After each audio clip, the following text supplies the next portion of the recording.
parler d'Isaac. Alléluia. Donc Ismaël, il est le fils d'Abraham. Mais Isaac est le fils de la promesse. Le fils unique. Alléluia. Et cet homme Isaac, il a été béni par son père. Écoute, avant que Isaac puisse connaître Abimelech, Abraham avait déjà connu Abimelech. Abraham a pris sa femme Sarah. Ils sont venus là où Abimelech était, dans le pays d'Abimelech. Ils se sont installés. Mais parce que Sarah, elle était de bénéficier. Abraham, parce qu'il cherchait le coin pour s'établir le pays, il a préservé sa femme. En disant que ce n'est pas sa femme, mais c'est sa sœur. Alléluia. C'était ça. C'est ce qu'Abraham avait fait. Et Abimelech, quand il regardait Sarah, il croyait comme si c'est la sœur d'Abraham, alors que c'était sa femme. Et parfois, tu connais l'histoire. Après, la nuit est apparue à Abimelech. Il a dit, ne touchez pas, ne portez pas ta main sur la forme de mon serviteur, car cet homme c'est un prophète. La nuit. Bien aimé,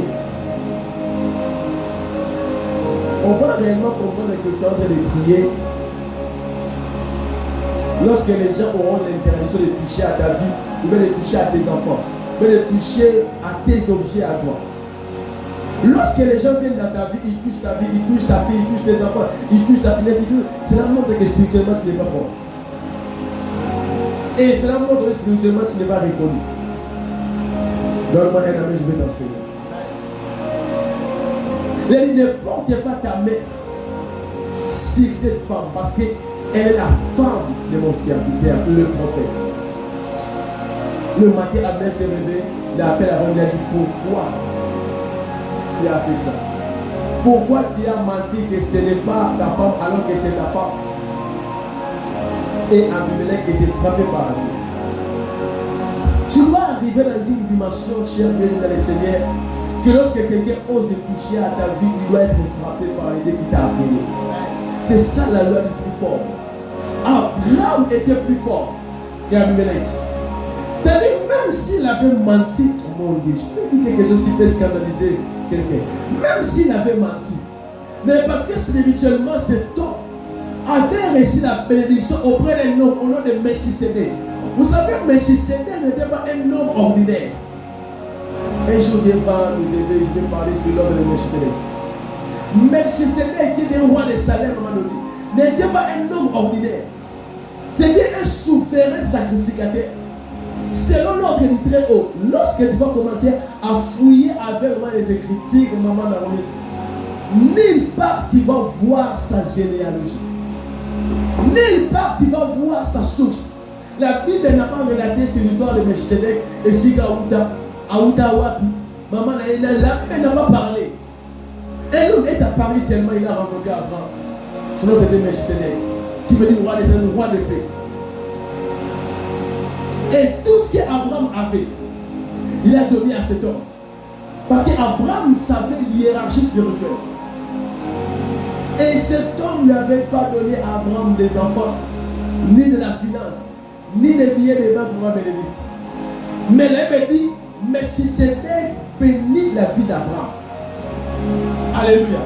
En réalité, Abraham a été rechargé d'être plus fort auprès de Melchisédek. Et voilà pourquoi, même s'il avait menti, il a gardé sa femme par des raisons personnelles. Dieu est venu pour frapper Abimelech. Pourquoi? Parce qu'il avait osé de toucher. Abimelech a touché Sarah non pas à cause parce qu'elle était une femme d'Abraham, mais parce qu'elle était la sœur d'Abraham. Mais comment tu peux lui frapper? Tu dois arriver dans ce genre de dimension. Bien aimé, tu sais, Nganga Oya Solo, non Nganga Solo. So il est là, il faut me la dire. On va mettre bien. Nganga Oya là, Nganga Solo, on va s'y mettre. Parce qu'il va te toucher. Les esprits auxquels il opère avec vont te poursuivre.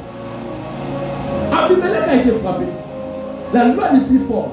Parce que cet homme, Abraham, dans sa vie un jour, il a rencontré avec un homme de Melchisédek, bien aimé.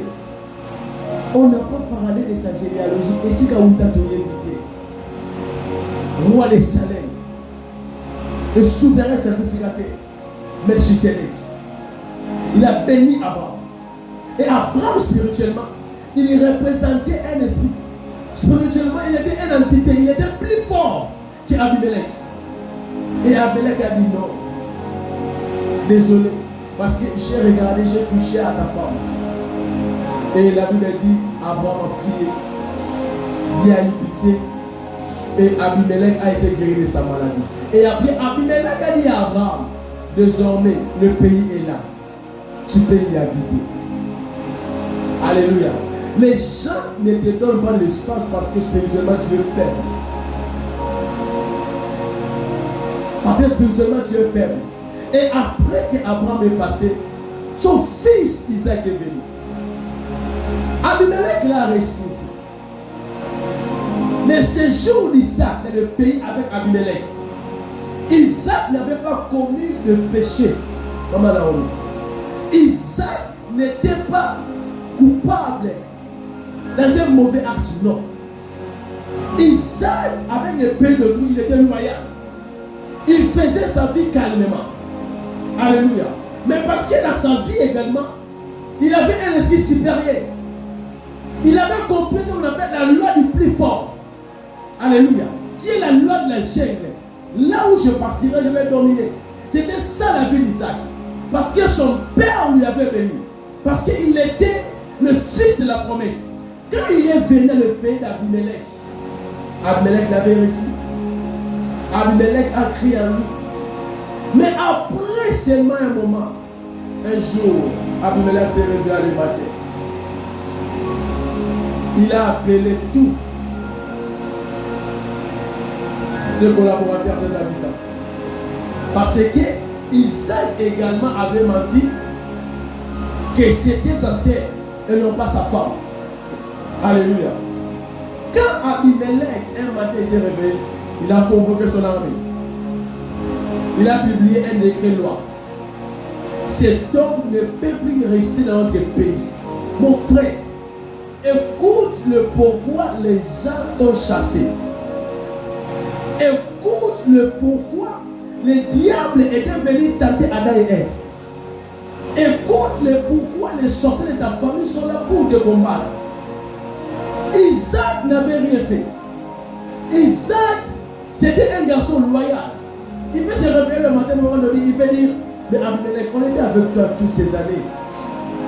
J'ai été loin dans le pays. Isaac n'avait rien touché aux choses d'autrui. Isaac n'était pas emporté vers la femme d'autrui. Isaac était loyal avec Abimelech, avec les habitants, avec le pays.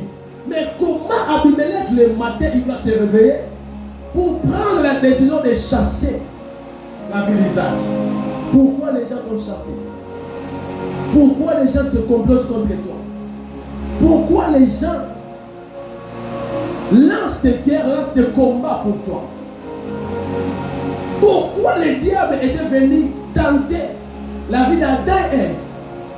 Parce qu'ils avaient compris cette loi, la loi du plus fort. Et ça l'avait la main.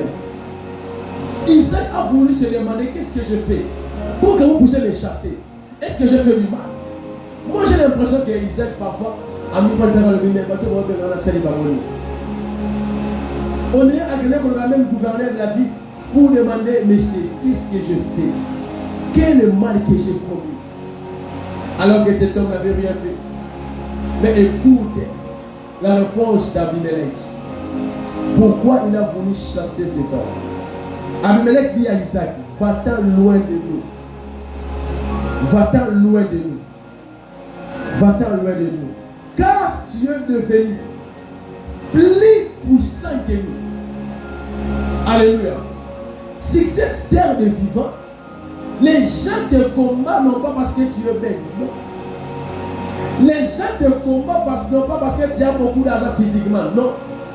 Mais nous sommes combattus parce qu'ils comprennent que la lettre que nous sommes en train de partir, nous serons plus puissants qu'eux. Donc toi tu n'as pas compris. Lorsque le diable est descendu sur la terre, Christ, il a regardé Adam et Ève. il voyait déjà que la ligne, que ces gens partent. Petit à petit, ils vont devenir plus puissants que moi. Parce que la position que Lucifer avait perdue, c'est ça que Dieu avait donné à Adam et Ève. Le livre d'Ézéchiel, la Bible dit, il s'est pissé en lui-même dans son cœur. Je monterai vers le nuée. Je serai semblable au très haut. Donc ça veut dire que Lucifer enviait le poste. Lucifer avait besoin d'être semblable au très haut moment donné. Lucifer avait besoin d'être comparé avec Dieu. Mais la Bible dit qu'il a été précipité.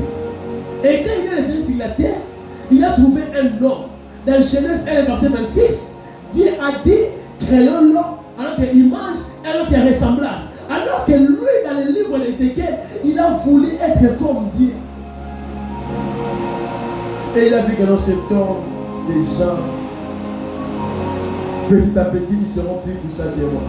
Je dois les renverser. C'est ça ce que les diables te combattent. C'est ça ce que les humains te combattent.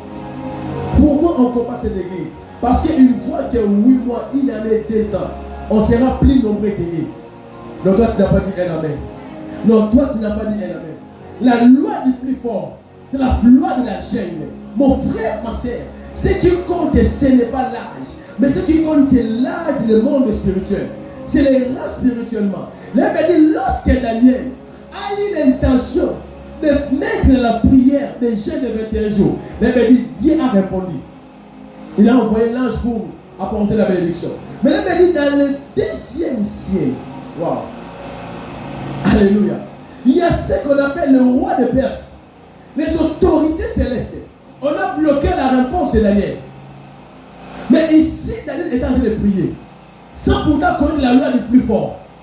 Et dès le 21e jour, Dieu doit précipiter, mon Dieu. Un autre archange, on a de Gabriel. Parce que non, Michael. Parce que Michael, c'est l'archange qui est réservé dans la bataille. Michael, par définition, c'est comme Dieu. Il n'était pas Dieu, mais il était comme Dieu. Dieu a précipité Michael pour venir libérer l'ange qui était arrêté. Et ça m'amène à bien. Est-ce que l'ange qui a été arrêté par le roi de Perse, est-ce qu'il avait connu le péché? Non. Est-ce qu'il avait désobéi à la voix de Dieu? Non. Mais la dimension où il était arrivé, le 2e ciel, ce n'était pas son quartier à lui. Alléluia. Là où il était arrivé, il y a des esprits, il y a des autorités qui étaient là, qui possédaient les rangs. Et comme Dieu respecte l'hiérarchie, il respecte les rangs sociaux, il devait précipiter quelqu'un qui est plus puissant que l'ange qui était envoyé et qui est plus fort que l'ange qui avait arrêté cet homme. Et voilà pourquoi il a précipité un archange de Michael. Michael était plus fort que le roi de Perse. Il était plus fort que l'ange qui venait avec la réponse auprès de Daniel. Et il est venu, il a libéré cet homme. La loi du plus fort règne partout. Tu veux réussir, mon frère, ma soeur, tu dois accepter la loi du plus fort. C'est les faibles qui se soumettent. Lorsque tu te soumets devant la pauvreté, ça montre que tu es faible. Lorsque tu te soumets devant la sorcellerie, ça montre que tu es faible. Pourquoi vous me chassez? Parce que tu es devenu plus en plus puissant que lui. Une seule personne, avec tout un pays, les gens lui rejettent parce qu'il est devenu plus puissant. Alléluia. Parce qu'il est devenu plus puissant. La loi du plus fort, c'est la loi du battage. Fais l'effort d'être plus puissant. Fais l'effort de devenir plus puissant. Si Isaac n'avait pas vu Jésus, mais il était dans la lignée de son père Abraham, et on a pu lui chasser parce qu'il est devenu plus puissant. À combien plus forte raison, toi et moi, on a vu Jésus? Toi et moi, nous sommes à l'époque où Jésus est venu. Toi et moi, on a reçu l'Esprit de Dieu. Comment tu ne peux pas être puissant? Donne-moi un amen, je vais te parler. Là, il dit, je souhaite que mon serviteur soit plus puissant. Donc même le souhait de Dieu n'est pas que tu sois faible, non. Comment tu vas être faible? Alléluia. Là, il dit, je prie, ton Dieu t'ordonne d'être puissant.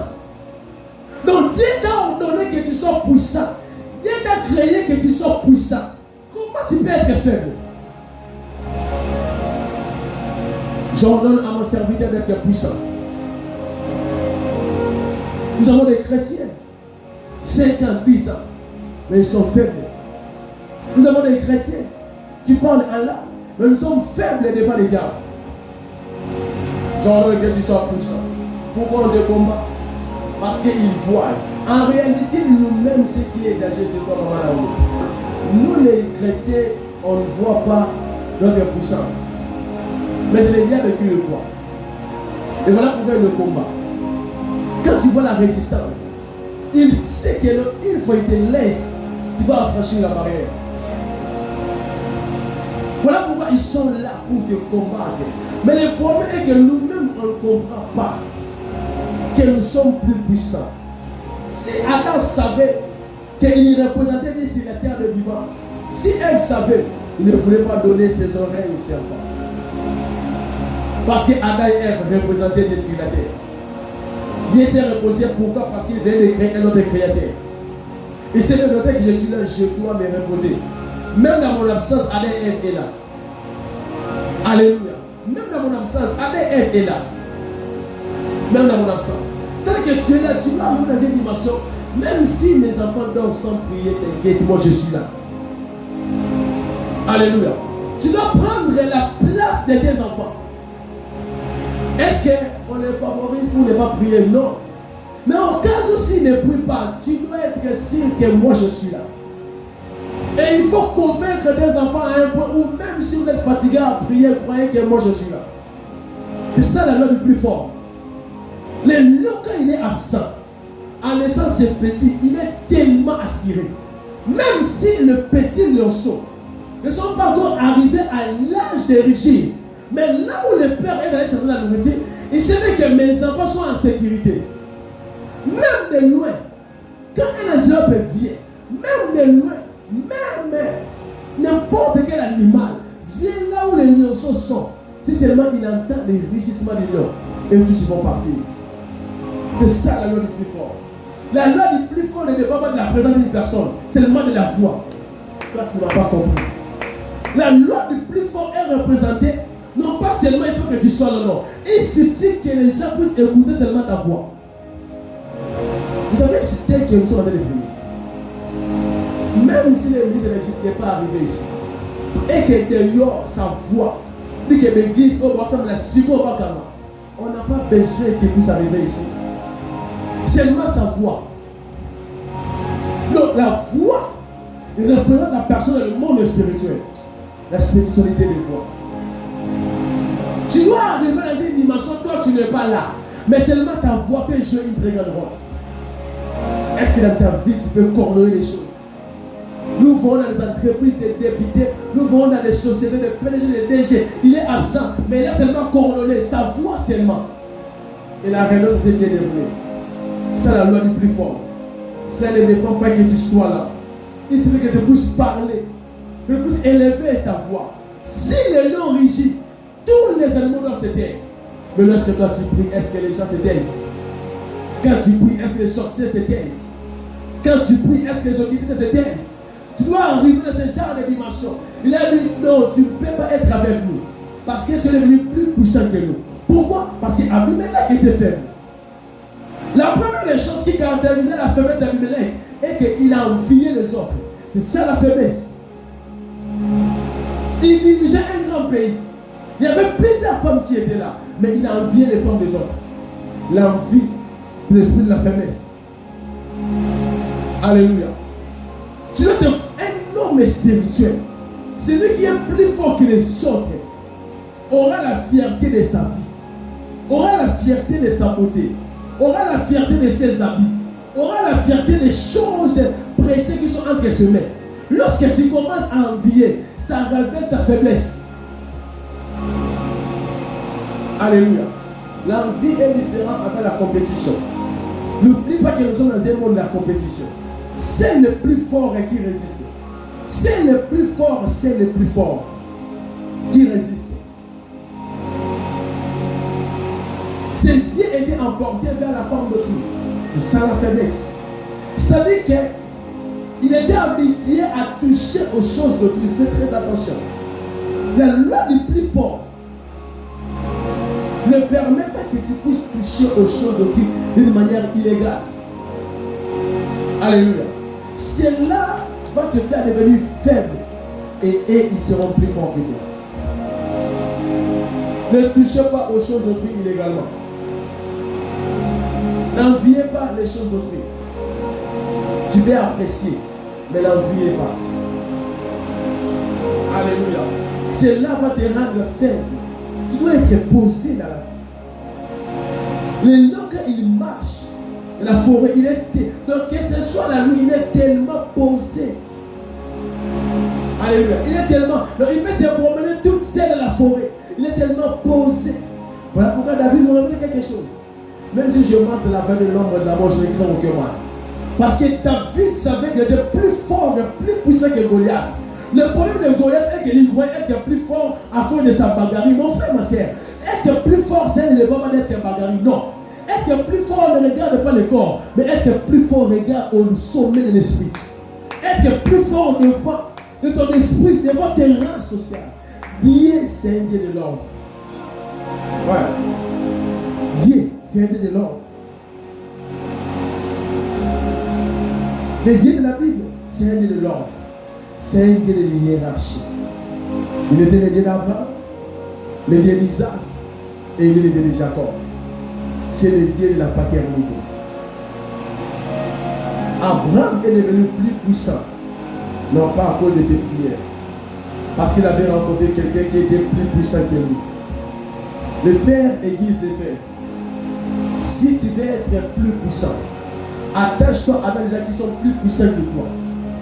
Si tu veux aller quelque part, tu dois t'attacher avec les gens qui étaient déjà allés là où toi tu veux aller. C'est ça la loi du plus fort. Abraham est devenu plus puissant en recevant la bénédiction auprès de Melchisedec parce qu'il avait rencontré le fer qui lui avait aiguisé. Tu dois rencontrer avec l'épée qui est plus tranchant que ton épée. Tu dois rencontrer avec quelqu'un qui est plus initié que toi. Alléluia. Mais regarde ça, c'est clair, c'est simple, c'est ce que je t'enseigne. Même dans le monde de la musique,